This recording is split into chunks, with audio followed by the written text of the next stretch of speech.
नमस्कार। एक और टिप्पणी के साथ मैं अतुल चौरसिया। किष्किंधापुरी में चुनाव चल रहे थे, इसलिए दरबार कई दिनों से स्थगित था।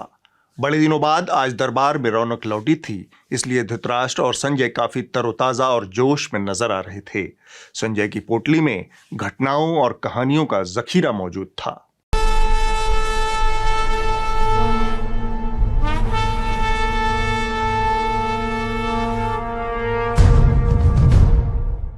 दरबार में पहुंचने के साथ ही धृतराष्ट्र ने हुक्के का एक जोरदार कश खींचा और बिना वक्त गंवाए बोला, संजय, ऐसा लगता है कि आर्यावर्त से सूचनाएं आनी बंद हो गई हैं। डंकापति की भी कोई खोज खबर नहीं है, ऐसा क्यों? संजय ने त्वरित उत्तर दिया, दरअसल महाराज किष्किंधापुरी में चुनाव चल रहे थे। डंकापति हफ्ता भर के लिए हस्तिनापुर को छोड़कर किष्किंधा में ही बस गए थे। धृतराष्ट्र थोड़ा चौंके। उन्होंने पूछ लिया, उनकी अनुपस्थिति में हस्तिनापुर का कारोबार कौन संभाल रहा था? संजय ने कहा, संभालना तो महाराज डंकापति को ही था, लेकिन चुनाव हो तो बाकी सारे कामकाज पीछे रखकर चुनाव लड़ना ही डंकापति की फिलॉसफी है। देश ने उन्हें प्रधानमंत्री सिर्फ देश चलाने के लिए नहीं चुना है, चुनाव लड़ने के लिए भी चुना है। इसलिए जब जब कहीं चुनाव पड़ता है, डंकापति सारा कामकाज छोड़कर चुनाव में लग जाते हैं।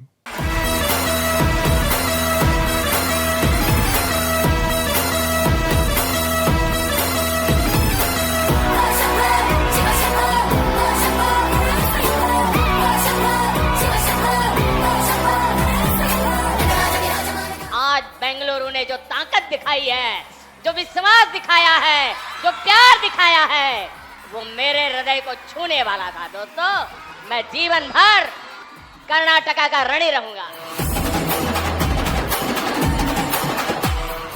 लगे हाथ संजय ने अगली जानकारी उड़ेल दी।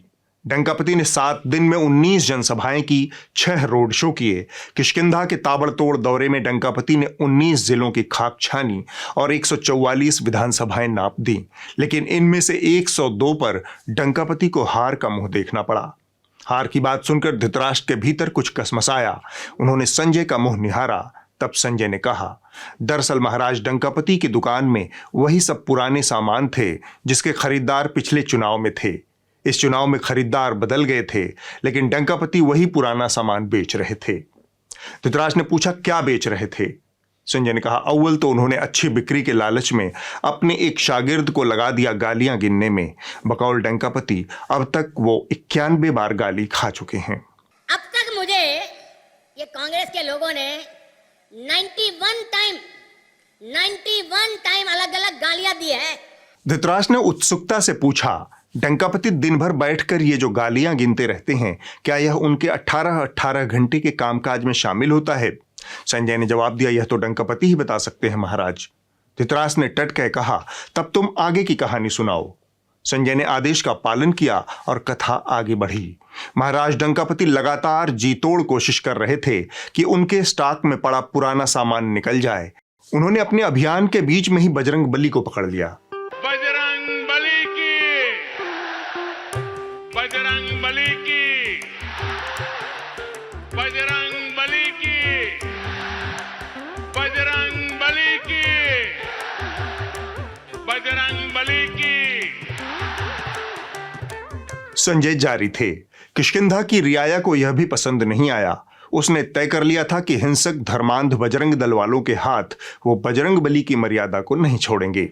जनता ने कहा, चचा कुछ और हो तो दिखाओ, पर डंकापति की पोटली में कुछ नया नहीं था।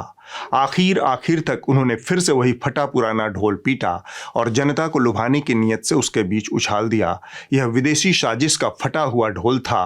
केरल स्टोरी की कहानी थी। केरला स्टोरी सिर्फ एक राज्य में हुई आतंकवादियों की छद्म नीतियों की साजिशों पर आधारित है। देश का इतना खूबसूरत राज्य, जहां के लोग इतने परिश्रमी और प्रतिभाशाली होते हैं, उस केरला में चल रही आतंकी साजिश का खुलासा ये केरला स्टोरी फिल्म में, केरला फाइल्स फिल्म में उसे किया गया है। और देश का दुर्भाग्य देखिए कि कांग्रेस आज समाज को तहस नहस करने वाली इस आतंकी प्रवृत्ति के साथ खड़ी हुई नजर आ रही है। संजय ने आगे बोला, महाराज जिसको पैसा खर्च करना है वह पुराना माल क्यों लेगा? धृतराष्ट्र थोड़ा उलझ गए। उन्होंने कहा, यह क्या नया माल पुराना माल लगा रखा है? तब संजय ने खुलासा करते हुए कहा, किष्किंधा की जनता ने तय कर रखा था कि वह डंकापति के पुराने जुमलों में नहीं फंसेगी। जनता चाहती थी कि डंकापति उसके साथ हो रही ज्यादतियों पर बात करें, लेकिन डंकापति अपना खुद का दुखड़ा रोए जा रहे थे। अब आप ही बताएं महाराज, 4 साल से केंद्र में और सूबे में डंकापति की सरकार थी। पूरे समय डबल इंजन की सरकार का ढोल पीटा जा रहा था और फिर ऐन चुनाव के वक्त आप कहें कि मुझे गाली दी जा रही है, बजरंग दल ही पवन सुत हनुमान उर्फ बजरंग बली हैं, तो फिर जनता अपनी ज्यादतियों का दुखड़ा किसके पास रोएगी? जाहिर है विपक्ष के पास ही रोएगी।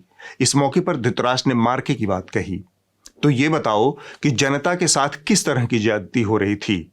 तब संजय ने एक वृत्त चित्र चला दिया। Big problem is drainage, water problem. So like that, cleanliness, like that, all the problems are there. This election we have road traffic and maintaining the roads, water. There are problems. Common people is very suffering from prices because 2014 there is 400 rupees gas price. Now it is 1100. Price issue is there. Prices has gone up like anything now. I don't blame the government for that. But still, I don't think we are going to get anything from the government. Mostly infrastructure, because Bangalore suffers from congested traffic. नाम में मोदी जी है, काम में नहीं है। यह सुनकर धृतराष्ट्र अवाक रह गए। रियाया के साथ इतनी नाइंसाफी। तब संजय ने कहा, महाराज एक नाइंसाफी डंकापति के साथ भी हुई है। धृतराष्ट्र ने पूछा, वह क्या? संजय ने कहा, इतनी मेहनत से डंकापति ने किष्किंधा कांड का नेतृत्व किया, लेकिन अंत में जब नतीजे आए तो सारे खबरिया चैनलों ने डंकापति की तस्वीर को गायब कर दिया। इस मौके पर सबने नड्डा जी को हीरो बना दिया। इससे भी डंकापति को काफी निराशा हुई है।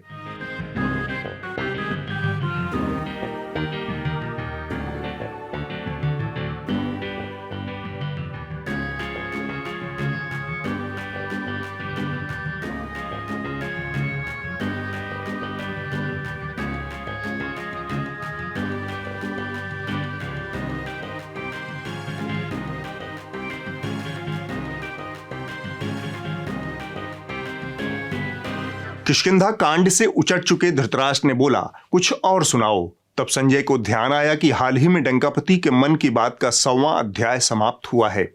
इवेंट प्रेमी डंकापति के मन की बात सबको सुनाने का फरमान बीते दिनों जारी कर दिया गया था। कहने का आशय यह कि आपका मन हो या न हो, आप मन से सुने या बेमन से, लेकिन डंकापति के मन की बात सुनना ही पड़ेगा। इसके स्वाभाविक शिकार बने स्कूली बच्चे। प्रधानमंत्री नरेंद्र मोदी के मन की बात कार्यक्रम को न सुना 36 मेडिकल छात्राओं पर भारी पड़ गया। कॉलेज प्रशासन ने तुगलकी फरमान सुनाते हुए इन छात्राओं को हॉस्टल से बाहर जाने पर रोक लगा दी। पूरा मामला चंडीगढ़ के पीजीआई का है, जहां पीएम मोदी के मन की बात कार्यक्रम के 100वें एपिसोड को नहीं सुनने पर 36 नर्सिंग छात्राओं को 7 दिन के लिए हॉस्टल और पीजीआई से बाहर जाने पर रोक लगा दिया गया। संजय ने कहा, मन की बात व्यक्ति पूजा का माध्यम बन गया। देहरादून के एक स्कूल ने मन की बात नहीं सुनने वाले छात्रों पर 100 रुपए का जुर्माना ठोक दिया। दूसरी तरफ चंडीगढ़ पीजीआई में नर्सिंग की 36 छात्राओं को मन की बात नहीं सुनने की सजा सुनाई गई। इसके तहत लड़कियों को हॉस्टल और कैंपस में 7 दिन के लिए कैद की सजा मुकर्रर कर दी गई। उन्हें बाहर आने जाने से रोक दिया गया। धृतराष्ट्र ने पूछ लिया, वैसे 99वें, 100वें या फिर 101वें मन की बात में ऐसा क्या अंतर है कि 100वीं बात के लिए इतना सारा सरकारी तामझाम? संजय ने कहा, डंकापति इवेंट प्रेमी है महाराज, उन्हें उत्सव बनाने का बहाना चाहिए, खासकर जब उत्सव सरकारी खर्च पर आयोजित हों। 3 अक्टूबर 2014 से आदरणीय प्रधानमंत्री श्री नरेंद्र मोदी जी मन की बात के माध्यम से भारत के नागरिकों को अलग अलग राष्ट्रीय मुद्दों पर संबोधित करते आ रहे हैं। 30 अप्रैल को मन की बात के 100वें एपिसोड का देश विदेश के कई स्थानों पर प्रसारण होगा। धृतराष्ट्र अब तक डंकापति के किस्सों से पूरी तरह उचट चुके थे। उन्होंने संजय को कोई नई कहानी सुनाने का निर्देश दिया। तब संजय को छोटे नवाब की याद आई। उन्होंने कहा, गत दिनों डंकापति के चंगुल में फंसकर छटपटा रहे छोटे नवाब को सर्वोच्च न्यायालय से बड़ी राहत मिली है। धृतराष्ट्र को इसमें खास दिलचस्पी थी।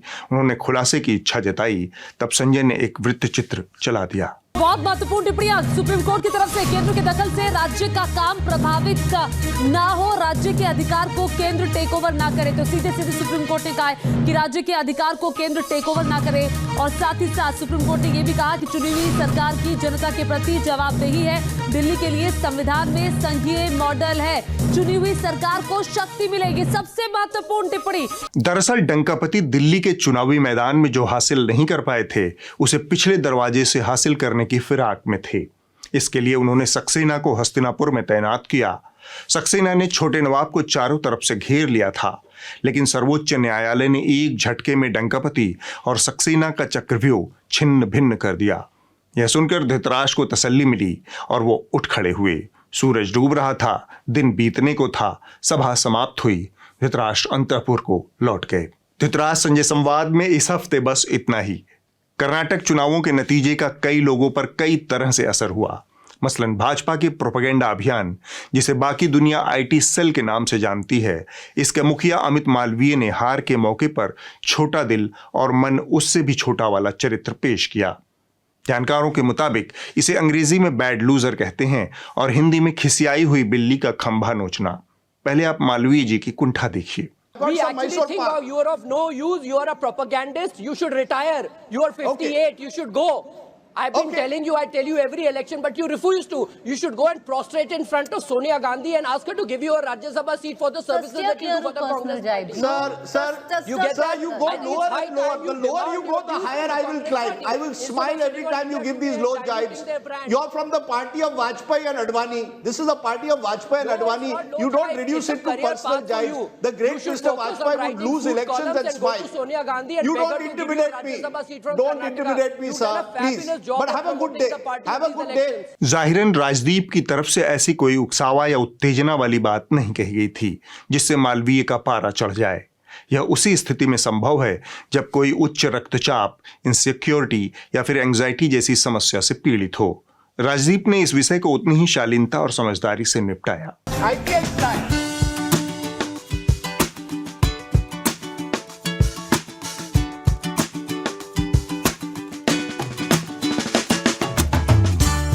बीजेपी प्रोपेगेंडा अभियान के मुखिया अमित मालवीय के लिए साहिर लुधियानवी का एक शेर है।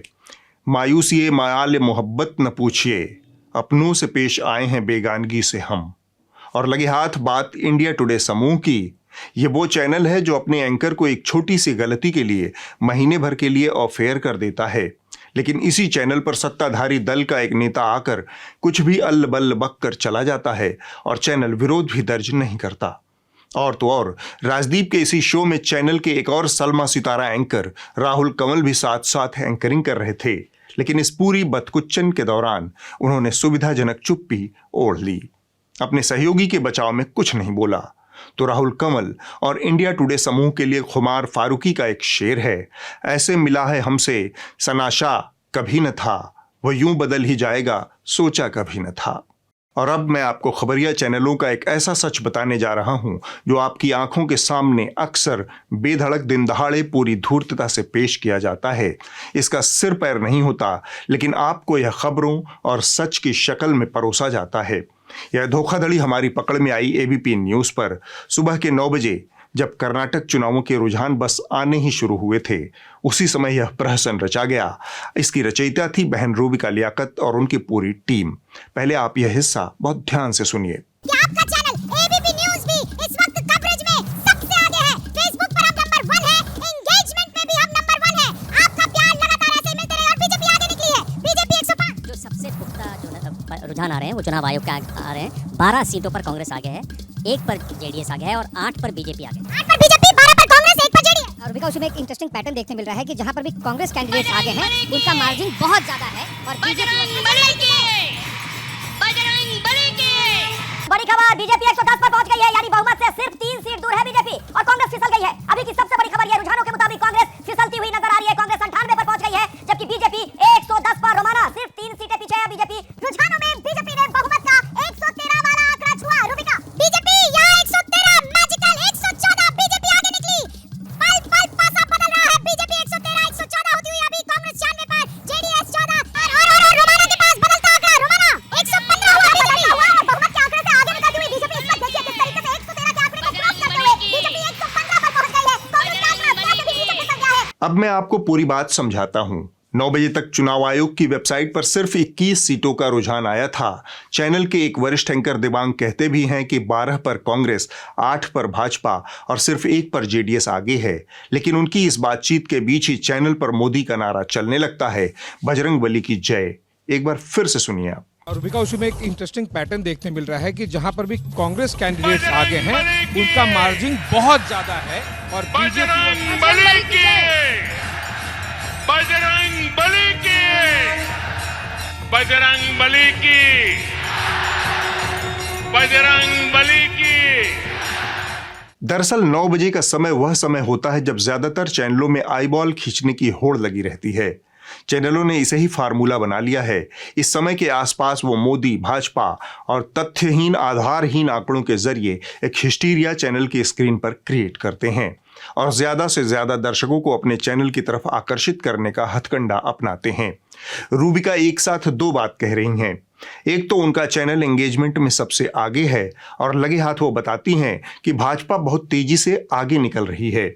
बहुत छोटे से अंतराल में महज 2 से 3 मिनट के भीतर वह भाजपा के आंकड़ों को 104 से घसीटकर 115 तक पहुंचा देती हैं। बीजेपी 104 पर, कांग्रेस 104 पर, बीजेपी 110 पर पहुंच गई है। बीजेपी यहाँ 113, मैजिकल 114, बीजेपी आगे निकली। 113 के आंकड़े को क्रॉस करते हुए बीजेपी 115 पर पहुंच गई है। इन आंकड़ों का न तो कोई पुख्ता स्रोत है, न ही इसकी कोई विश्वसनीयता है। इसके बावजूद धड़ल्ले से इन आंकड़ों को उछाला जाता है, जबकि चुनाव आयोग की वेबसाइट सिर्फ 21 सीटों का रुझान बता रही थी।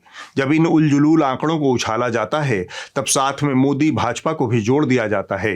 दरअसल इस हिस्टीरिया का मकसद दर्शकों को सही खबर देना या फिर जनहित में सही सूचना देना नहीं है।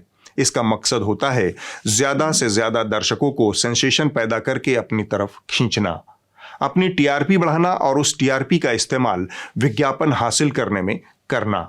चैनल के संपादकों और एंकरों को पता है कि 9 बजे सुबह कोई स्पष्ट रुझान नहीं आ सकता और आने वाले 2-3 घंटों में यह तेजी से बदल जाता है। इसलिए ये जानबूझकर उल्टे सीधे नंबर उछालते रहते हैं, क्योंकि इनको भरोसा होता है कि इसकी कोई जवाबदेही नहीं बनेगी। कर्नाटक के नतीजों का असर खबरिया चैनलों पर बड़े पैमाने पर दिखा। डिप्रेशन की स्थिति भी पैदा हुई। मसलन 1 बजे के आसपास जब सबसे ज्यादा स्पष्ट आंकड़े आने शुरू हुए थे और कांग्रेस भाजपा से निर्णायक बढ़त लेती दिखने लगी थी, उसी वक्त न्यूज 18 इंडिया ने चुनाव की कवरेज को पूरी तरह से बंद कर दिया। यह महत्वपूर्ण खबर स्क्रीन से हटा दी गई। जब मैं कह रहा हूं कि खबर पूरी तरह से हटा दी गई, तब इसका मतलब है कि चैनल की स्क्रीन पर चलने वाले चुनाव से संबंधित ग्राफिक और आंकड़ों वाली पट्टी तक को हटा दिया गया।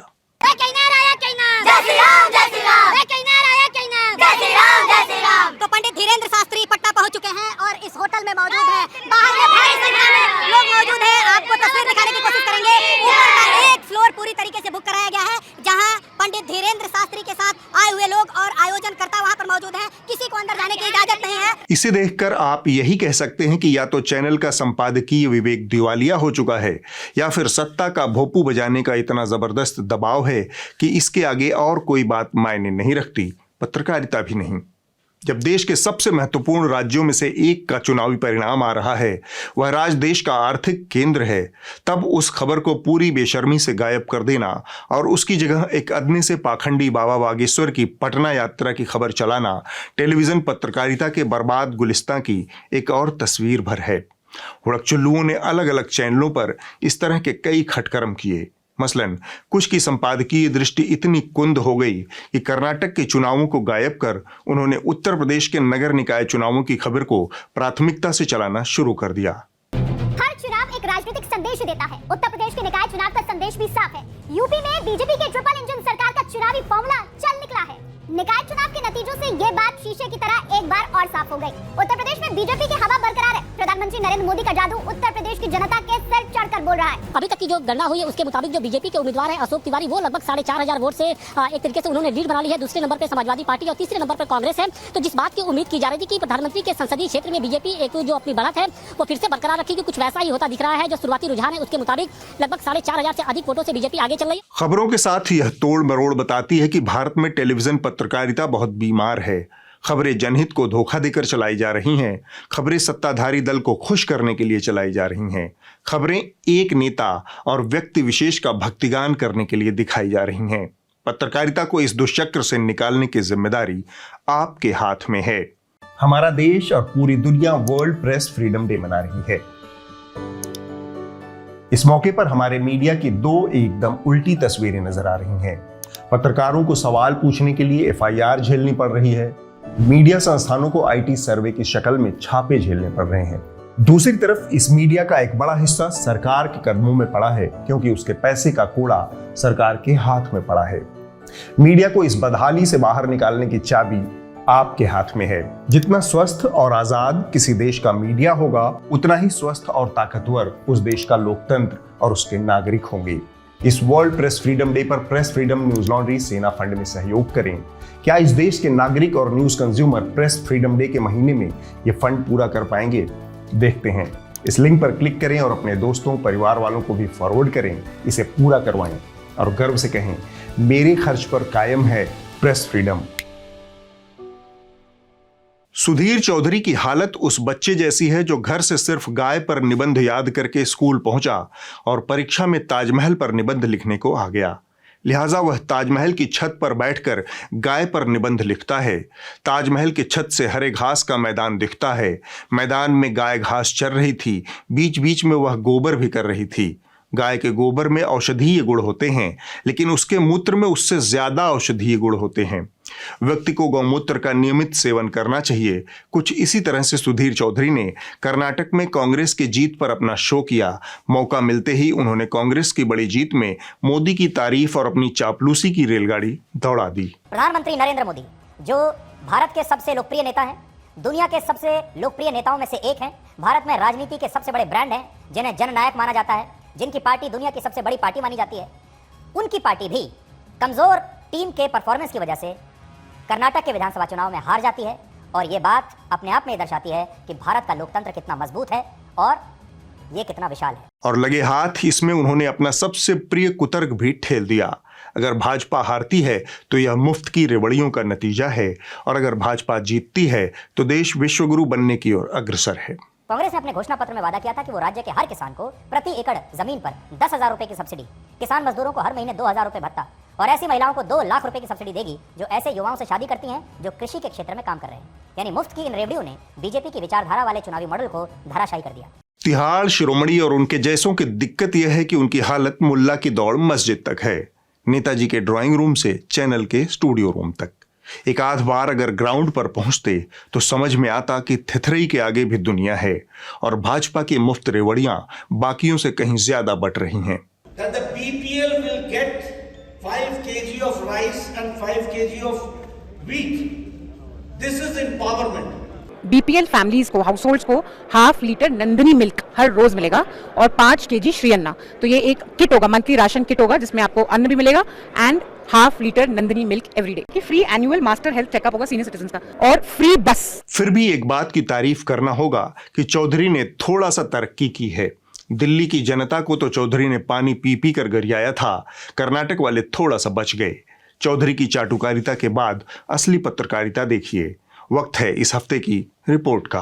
जो कही जा रही थी बातें कि अंदर में भी सोशल डिस्टेंसिंग का ख्याल रखा जाएगा। ट्रेनें तो खुल दी हैं, लेकिन कैसे? इस हफ्ते की रिपोर्ट द प्रिंट हिंदी से है। यह रिपोर्ट बिहार सरकार द्वारा कानूनों में बदलाव कर कुछ खास किस्म के सजायाफ्ता अपराधियों को रिहा करने के फैसले की पड़ताल करती है। बाहुबली आनंद मोहन सिंह की रिहाई के हल्ले में उनके साथ रिहा हुए 26 अन्य अपराधियों की बात नहीं हुई। द प्रिंट ने रिहा हुए कुछ कैदियों से बातचीत की है। भोजपुर जिले के बेलौर गांव में कलेक्टर पासवान उर्फ गुरपेकन 13 साल की उम्र में जेल गए थे। अब 17 साल जेल में बिताने के बाद उनकी सबसे बड़ी समस्या है कि घर पर उनका मन नहीं लग रहा है। पुरानी कहानी तो जेल की कहानी बहुत है, क्या कहेंगे। जेल में तो गए थे, जाने के पहले डर लगता था।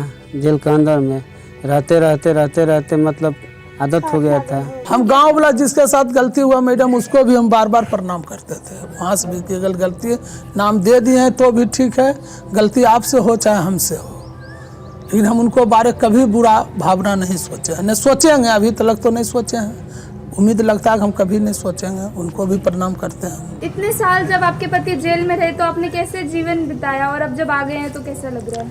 वही सब परिवार देखा, जाल माल है, अपना दिमाग से काम किए, 3 बच्चा के पढ़ाए लिखाए आगे बढ़ाए। अगले हफ्ते होगी एक और टिप्पणी। नमस्कार।